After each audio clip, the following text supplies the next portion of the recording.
Is this a story about love? Is this the story about whether the good old days could have been any different, or whether it's a story about misunderstandings in a family setting or in a family reunion? Of course, Sienna and Anna Henrietta were not the best of sisters. Not considering the fact that this whole expansion of the Blood and Wine has opened up so many different possibilities into the current base game, in which I had all the honor to have played it myself and gone through the hundreds of hours of playing this one DLC and taking my time, as much time with these characters, letting Ditlav to finally say his final goodbyes and say I was a real monster and you guys been mistaken me for a real human being, a rational human being all along. And I was like, man, how could anyone have expected anything differently from this guy? I mean, from what Regis told us, he was some guy who been very kind, very helping, very caring, and very sympathetic. And as suddenly as Sienna turned out to be someone else, or with this whole scheme of lies been told by her to him and being taken advantage, he was suddenly turned into someone completely different. Like he was ready to take on the world with his vampires, turning everyone into dead meat. And of course, I was not expecting this whole story to have had this direction in which it had. Ditzlaff was not really that kind of a villain at first sight. I was like, oh, he might have had a misunderstanding at some point. He might have had it for a reason. He might have had to do it for a reason. And of course, Yana was one of those reasons. Or the other name in which was Detlef's lover that was completely made up so she could take advantage of him. And of course, this worked perfectly because Shiana has gone through her ways, destroying the whole thing, killing all those knights in which tortured her or even also abused her as a child. Personally, as someone who has played the game myself, I could really say that I understand Shiana full well. At first, I was like, this girl needs to be dead right away. This girl cannot be redeemed. You can have no other discussion with me about it. But like Witcher always likes to be the Witcher, the characters and the world they come from, their circumstances in which are very different from one and another. Of course, Shiana had a justification for what she did, and she knew and completely believed in it. Like no one else could have told her otherwise because this was the truth and this was the reality of the world she lived in. She had her parents also banishing her. She had her knights who swore to protect her, also, exile her and also push her into the woods and also beat her as she was just a little child. Because the curse of the Black Sun was so completely different thing at that time, and everybody thought it was a misfortune upon this family. And of course, nobody wanted a really bad or really cruel queen to rule over this one world. And so I can completely get it. Like, this kingdom cannot be given to anyone but Anna Henrietta, as she needed to be banished. But things are very different from how you get the story, or how you put yourself in the shoes of these characters. Exactly like the Hearts of Stone DLC, I am trying my very best to understand these characters to the very depth of their character, to where they come from and how their story unfolded, or how it is going to be concluded right at the end. And of course, these characters are full of rich history. Like there are many books interpreting the story. The Hyde vampires are in the Witcher world, and of course, they are the most powerful beings in the Witcher universe. And of course, as Geralt puts it, only a higher vampire can kill another higher vampire, which has many circumstances following it till this one way forward. Regis, this one character had me really choking on my food every time I saw him because of how excited I was. This character is a special case because he had a great history with Geralt. And the first time around when I saw him, I was like, maybe this guy is not to be trusted. But as I was reading the expression on Geralt's face, I knew immediately that this character had to be someone different. Because Geralt was genuinely happy to see him. He was genuinely happy to see him after so long. And who knows, he might have had many nightmares on how Regis finally came to an end. And so as they, had this whole reunion and as they had this whole drinking competition between them, as giving the drink to another and also passing it to the other again, there was this one moment throughout the story, in which really made me want to hear more from Geralt's perspective because he's more preserved. Like in the games, especially, you don't really hear him talk much or say much about him and himself. But as it opened up and he just asked him, would you have done anything differently if you could be reborn into a new body and start your life from the beginning to the very start? And he answered with a bit of honesty. And I believe the right option is the one which he says, well, I've been doing this for years. You know, being a mutant, being a freak in this world is a whole nother deal. I don't want to be called a freak or a monster anymore.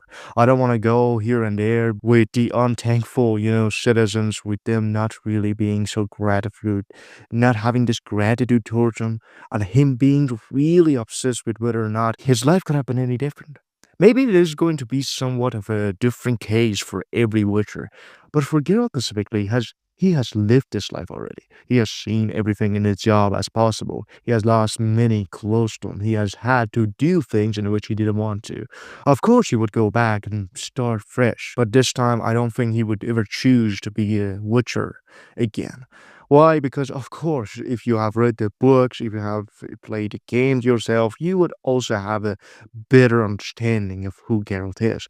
So you would also choose this one. I believe this one option is really true to the character, really honest, and the way you want to be honest reaches, which is confronting you with a question of a lifetime. This whole expansion opens up with a whole new mechanic for the game. Places, new side quests, and which are amazing, phenomenal, 10 out of 10. Did this fairy tale of a world in which Sienna and Geralt had to go to in one mission really made me want to appreciate this one world more because as you've been through this one fairy tale to the other, like I was just very much reminded of the good old days of my childhood in which my dad or my mom has told me ways of stories that are surrounding these characters, and now I had to kill the wrath of Rapunzel. And of course, this was something that's very weird. And I had to really confront this one moment to say, this game is something special. This game with the magical beans and with the, free pigs and with the bad wolf, there's so much that this one expansion does right. But the story itself, with Detlef and how he is really not the person Regis talks about, or better, even Anna Henrietta puts it in one mission right at the end, and she says, he's filled with grief. He's a good man, but he's lost. When I hear this, I am like, well, maybe there's a chance to really lead him somewhere else, to really show him he could be better.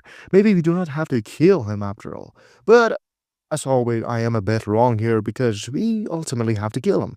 We ultimately have to put an end to this big old vampire who wants to destroy the whole city, raid it with vampires, for the sake of one lover, who has been scheming him for who knows how many years, who's been away from him for many years.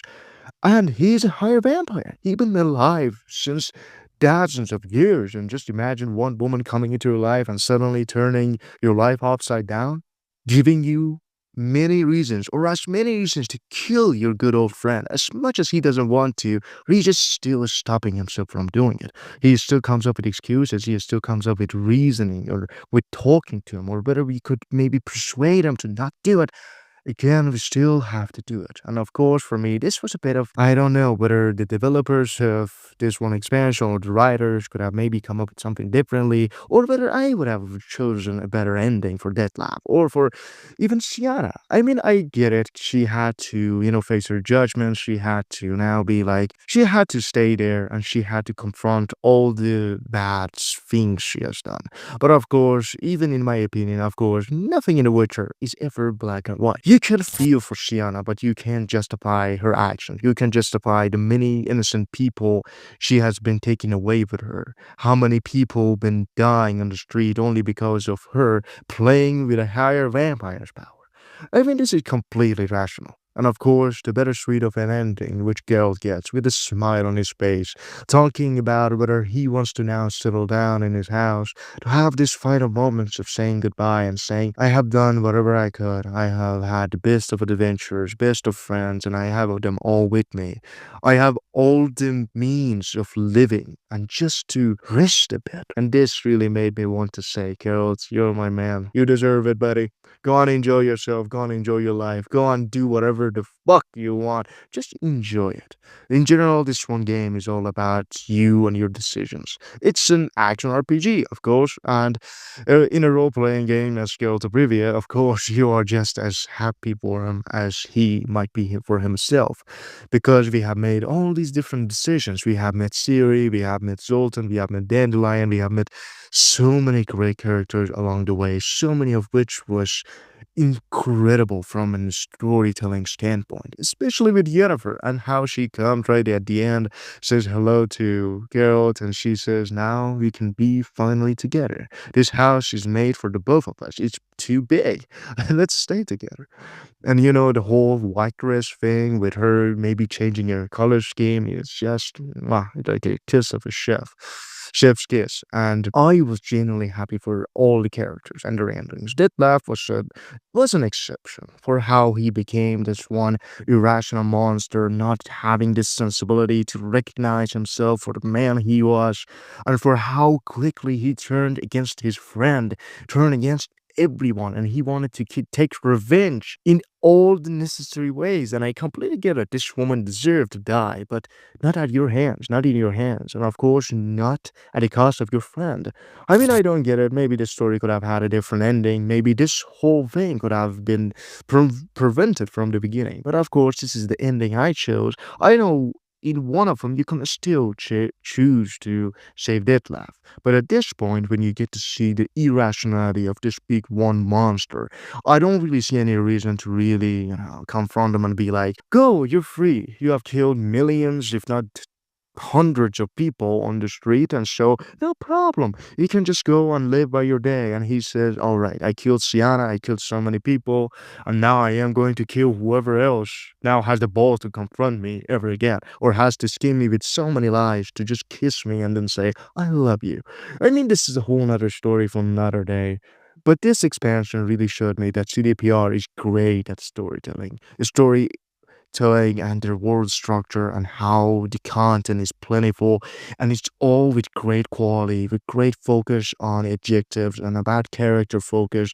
Like, it's mostly character driven, in which I admire so much from these companies. And if I could ever go on and play this game one more time, I would definitely do it. Why? Because this game is just as legendary as it gets. And if you have not played it yet, do me a favor, go on play it yourself. Go on, give yourself some time. Don't rush through it. Why? Because this game does not require you to rush through any side content, any main character driven stories, anything else you could ever imagine. You should not have to do this.